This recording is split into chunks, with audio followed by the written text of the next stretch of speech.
Sawazi ukhuluma nogogo, khuluma kokusethene sento. Amafasha bashlosile, bathi usokhuluza ukhokho bewe. Sakhuleka kunina abakhulu, hayi khona bogogo nomkhulu. Igama umfoka mbanje ithi sasimbiza ngonduna kanjaba. Hayi khona yasuke yahlala, impungu sihlebulela ulwazi. Izinto zaqala zakhanya nenkinga zaphela emphela njaba. Isizwe kithi siyakhala, sekhona nenyanga zamanga. Izinto sakithi siyahamba engathi sekhona abafundisi bamanga. Impungu ngayishukela phansi.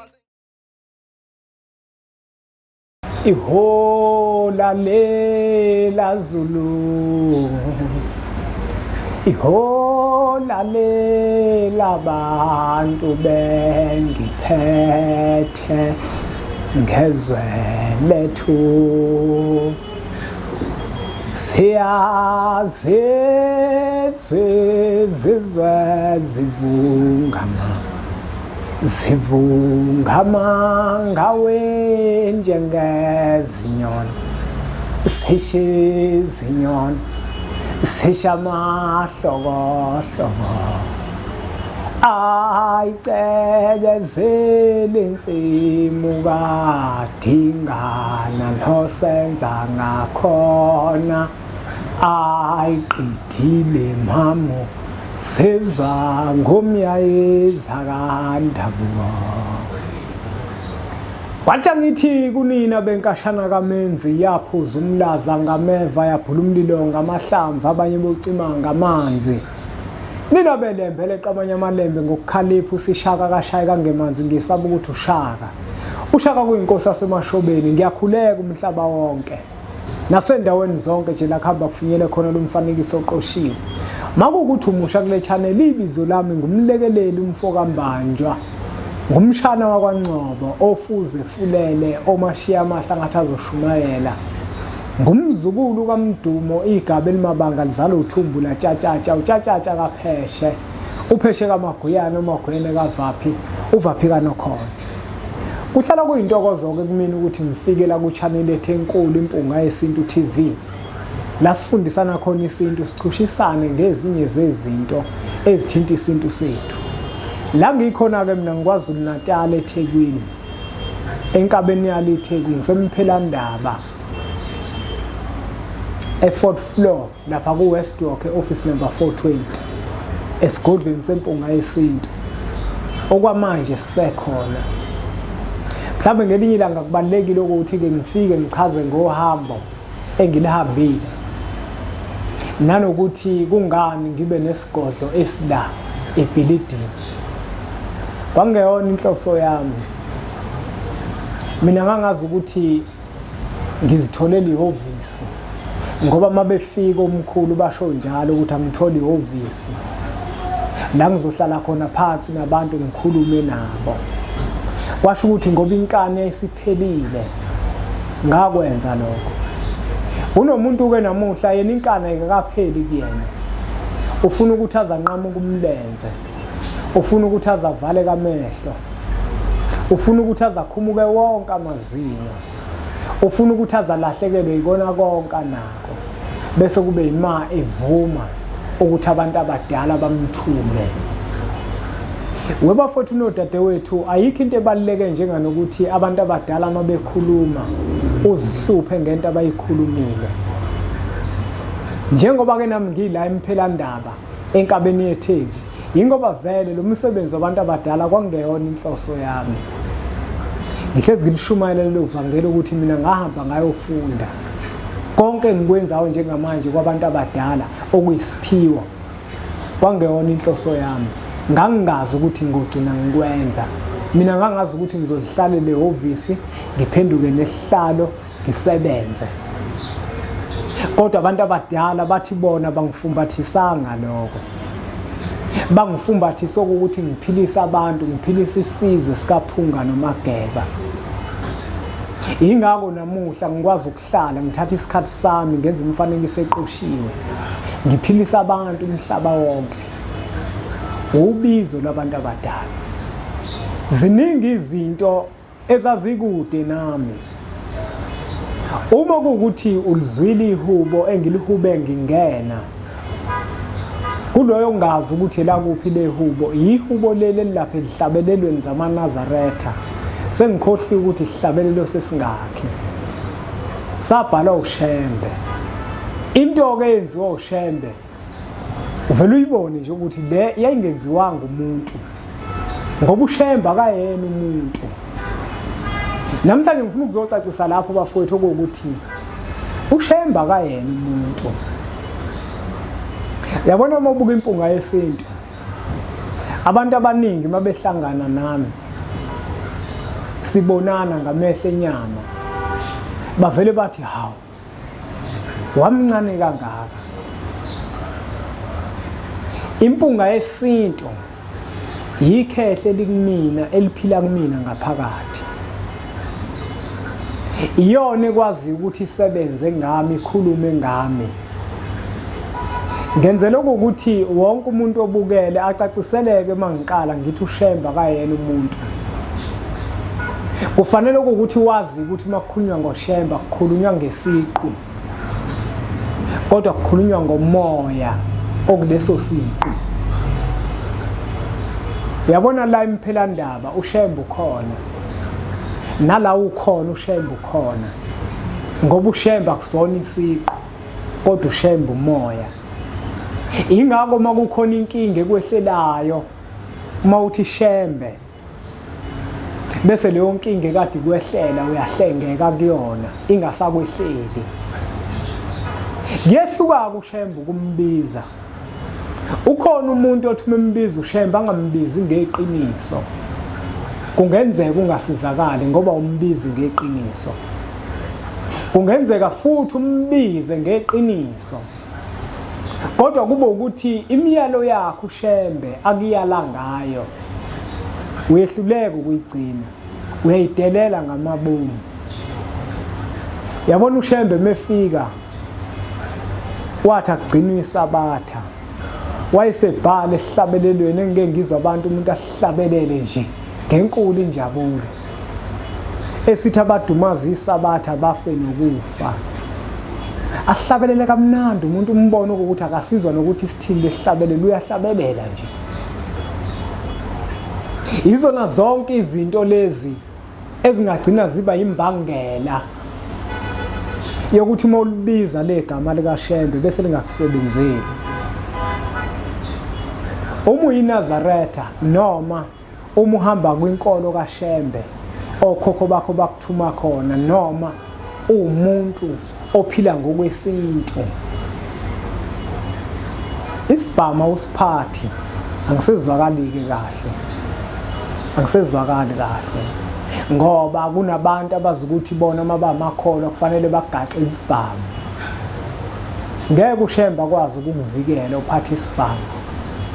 Ingakho ngisho ngithi noma ngabe ukuphila okhona uma ulibiza igama laShembe uyakwazi ukuthi uhlengeke kuloko kubo kusuke kuzokwehlela, kodwa kuyenzeka futhi ulibize uqhubeke ungene engozini.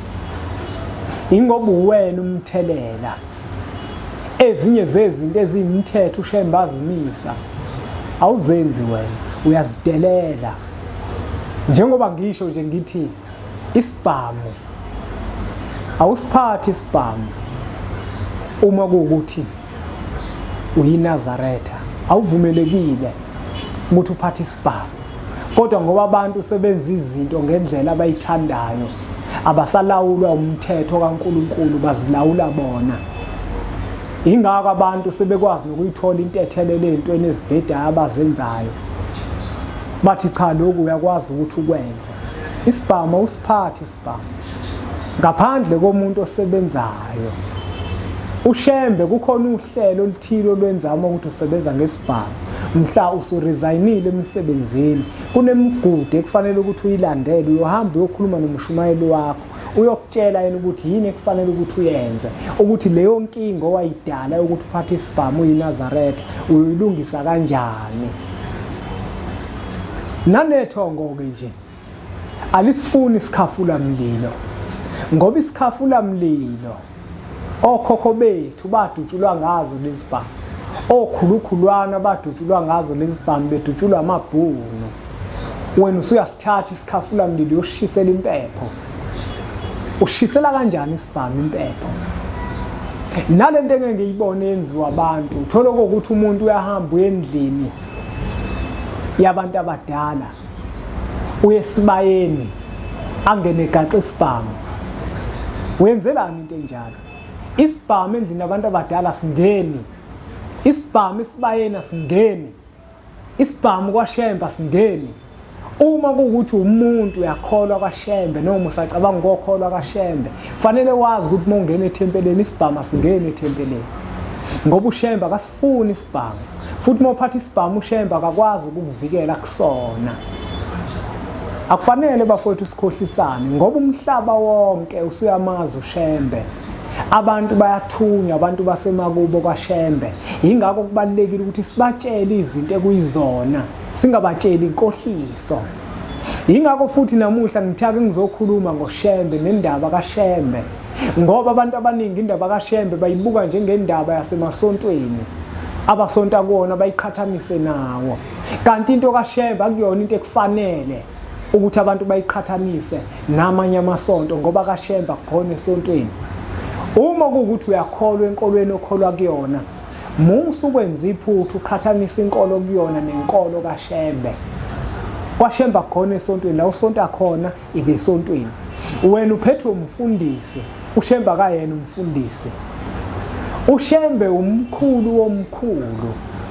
Ngithe uzobuka isiqu uzodideka, ngoba akuthina sonke esambulelwe nesaphiwa amehlo okwazi ukubona izinto ezikemfihlakalweni. Uzothi uyambuka wena uShembe ubona umuntu phaqa, kanti ithongo lakho ilona elinenkinga. Phakathi komuzi wakini kukhona abantu ababethi mabembuka uShembe babona umuntu phaqa, ababa nelelo bhadi. Kukhona nabantu othola ukuthi ngezikhathi zasendulo ababethi mabebuka uShembe bese bazibuke bona, bese bayamqhathanisa uShembe, bamqhathanise nabo, bese bazilinganise naye. Kanti akekho umuntu olingana noShembe emhlabeni, akekho noyedwa. Yingakho futhi kungafanele nokuthi kube khona umuntu ozofuna ukwenza into eyenziwa uShembe. Okwazi noma ngaze kuthiwe leyo nto uyembulelwe abantu bakini. uShembe akafani namuntu emhlabeni. Amakhosi wonke ayaguqa phambi kwaShembe, ngoba uShembe mina angazi ukuthi mhlambe ngambeka kanjani ukuze abantu bakwazi ukuqonda ukuthi ngempela uShembe emhlabeni akafani namuntu. Njengoba ngithi uShembe umkhulu womkhulu, akaqala ukuba khona, wake waba khona, wayevele khona. Ngiqonda ukukuvezela ubukhulu bakho ukuthi mkhulu kangakanani. Manje asikwazi ukuthi lento ayibumba ngenhloso yokubumba isizwe sabantu abampisholo bese siyiqhathanise namasonto akhona, senza iphutha elikhulu. Kuyicala elikhulu futhi lokho ukuqhathanisa inkolo kaShembe namasonto akhona. KwaShembe akukhona esontweni, kodwa kwaShembe yila koqondiswa khona imisamo yethu. KwaShembe yila kothethwa khona amacala esibhekene nawo. Uzokhumbula ukuthi okhokho bethu nomkhulu bethu nokhulukhulwana kunezinto eziningi ababezenza ezaziyimikhuba. Kwakuthi umuntu ma ephiwe abantwana bamawele bese kuthiwa akaginyisa igabade, abulawa umuntu, lendiswe lelo wele. Kodwa umkhulu omkhulu engakudalanga lokho ukuthi abantu babulalana, abantu babulala abantu. Yabona uShembe, wathi uShembe mefika, ufika abantu baguqula imvelo, bayenza ubuthakathi, bayithake namafutha, bayithake namathambo ezilwane nabantu. Wafika ukuqeda konke uShembe lokho. Uzokhumbula ukuthi emndenini yethu bakhona abantu abanjalo, abantu abanamacala ababulala abanye abantu, abantu ababegaya imithi okubulala abanye abantu, amacala wonke lawo.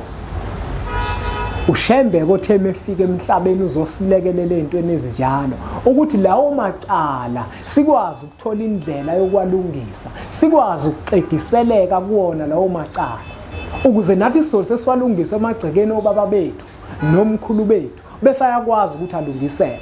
Uzokhumbula phela ukuthi akuzona zonke izinto eziphelela kwaShembe, kodwa izinto laziphelela khona ziphelela ekhaya. Kodwa uShembe yena ufana nokhiye, wokuzosivulela ukuthi lezi zinto ezisixakayo sozilungisa kanjani. Uyabona ngezikhathi zasendulo babexhashazwa kakhulu abantu abampisholo, bathathwe bayokwenziwa izigqila, abanye bafa beboshiwe benozankosi, abanye badutshulwa bafele empini, abanye bafele emajele, abanye bathathwa bahamba nemikhumbi bafela phakathi nolwandle, abanye bemuka nemfula, abanye bathathwa kwahanjwa nabo kwayophesha kwezilwandle bafike babulawa khona, abanye badliwa amanqa, abanye badliwa izinja. uShembe kuphela oyokwazi ukulanda umuntu okanye oyokwazi ukulanda umphefumulo womuntu owadliwa amanqa, owamuka nomfula. uShembe kuphela okwazi ukukhipha umuntu esiswini senja. uShembe kuphela okwazi ukukhipha umuntu esiswini samanqa. uShembe kuphela okwazi ukulanda umphefumulo olephesheya kwezilwandle. Awuthatha ulethe la. Uma bafowethu simpisholo sizodelela uShembe, asiboni ngani ukuthi sinenkinga. Kungani uShembe sizomdelela bafowethu nodadewethu ebuShembe empisholo njenganathi? Kungabe ngempela sisabuswa zimfundiso zezondlebe ezikhanya ilanga?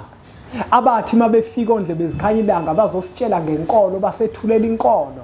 Uma besithulela yona leyo nkolo basinika ngelikhulu iqhono ekubeni babekade besicwasa.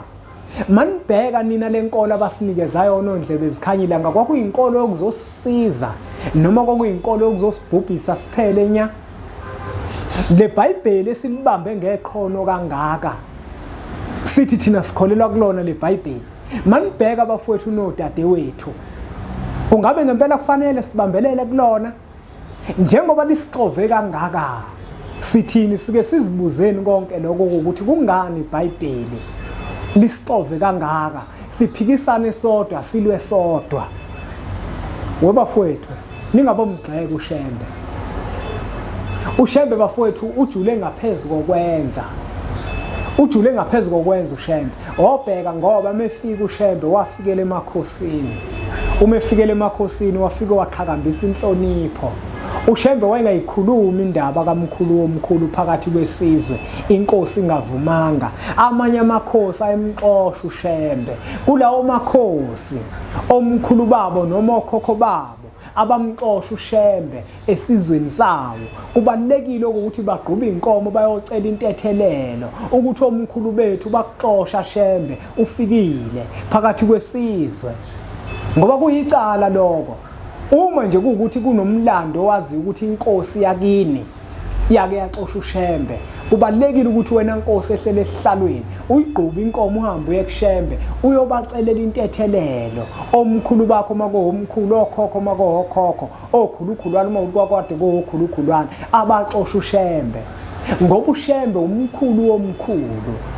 uShembe uyena ophethe yonke into emhlabeni. Ngiyazi ukuthi umuntu ongayembulela indaba kaShembe uzongibona njenganomuntu obhedayo, kodwa abantu bakini uma bekuthanda bayokwazi ukuthi bakuvezele ukuthi uShembe ubani emhlabeni.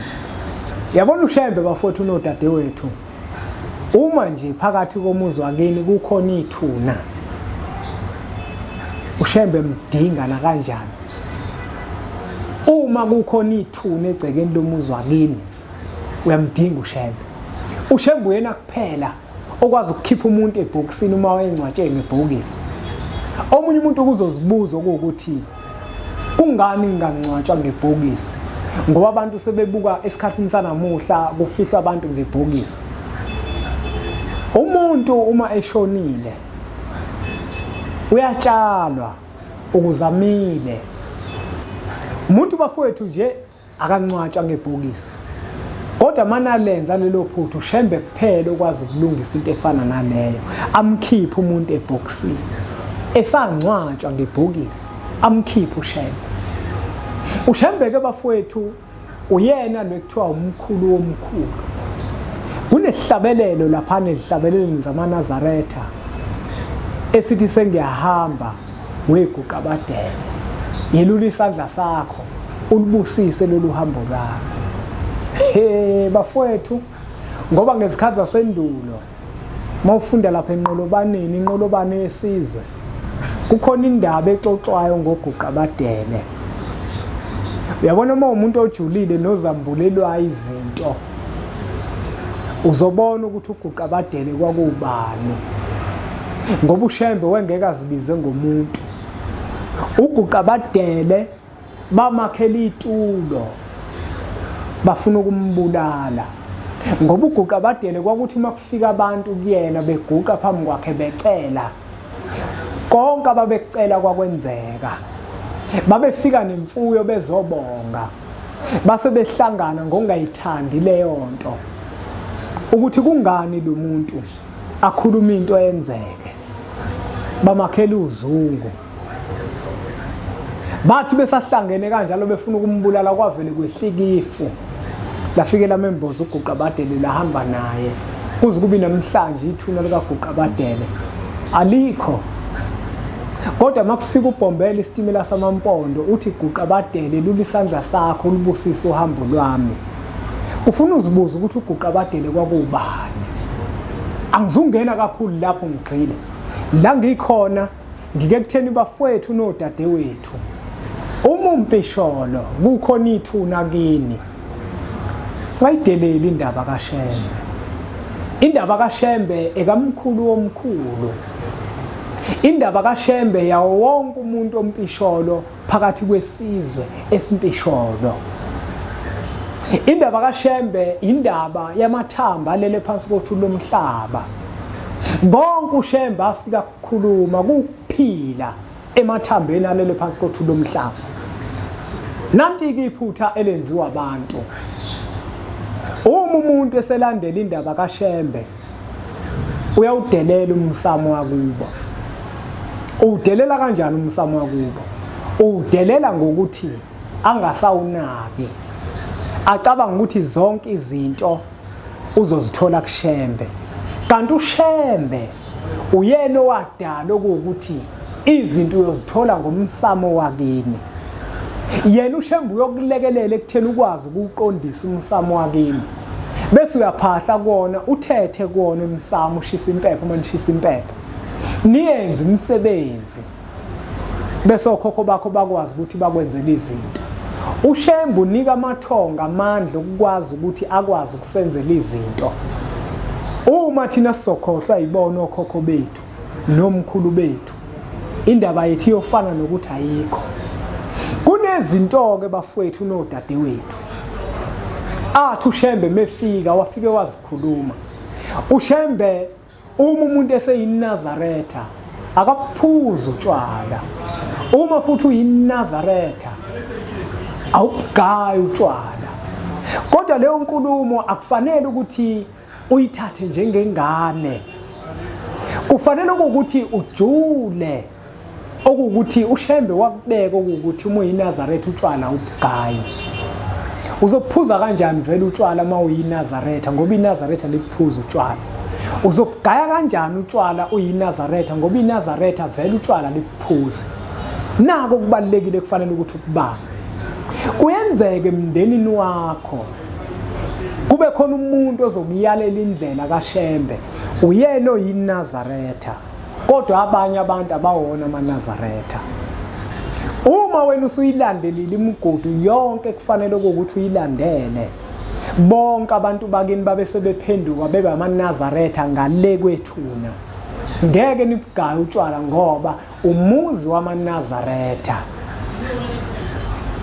Ngeke ubugaye utshwala ngoba umuzi wamanazaretha. uShembe akasho ukuthi umethu uma uyinazaretha utshwala awubugayi. Usethi wena njengengane hamba uyoshaya umthetho kini, ushayele obaba bakho, ushayele omkhulu bakho umthetho. Akakushongo lokho uShembe, kodwa umthetho wakho umile ukuthi inazaretha lubugayi utshwala.